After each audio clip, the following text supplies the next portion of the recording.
Delhi, of course, will look at today and say that they were hopeless today. They really were. They've had two really bad days on the field, and they will dislike what they have seen today. I'll tell you, two other teams will also dislike what they saw today from Delhi, which is Punjab and Hyderabad, the other two teams that are playing today.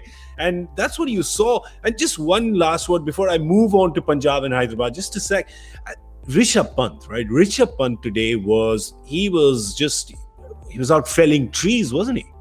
That's not what they needed from him today, Paulie. He was just swinging for the fences. As a relatively young player and someone who's been in the international fold, you expect, it doesn't always have to be quality performances, but you expect intensity from him, and we don't see it, and that would be the frustration for me. We know what he's capable of. He hasn't shown us the fireworks. They've tried to remold his approach to the game and try to make him a little bit more mature.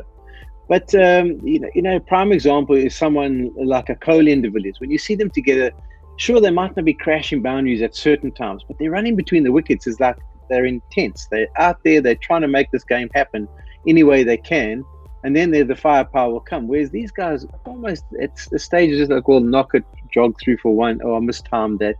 I'll probably get it right the next one.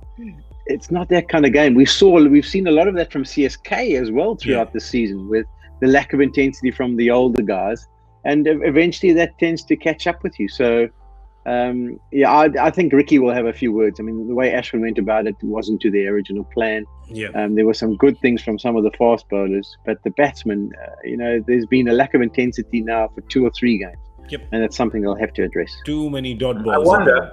I wonder, guys, if in terms of being able to afford a loss, in terms of needing a loss, in terms of needing the wheels to fall off at a certain time and being able to afford it. Those team meetings we've seen on Twitter and on Instagram, where everything's been hunky-dory and everything's going well, so you're getting nice things, you're man of the match, you've done well. We probably won't see this one, right? That they're going to have in their change room, because it's going to be some harsh truths dealt out, right?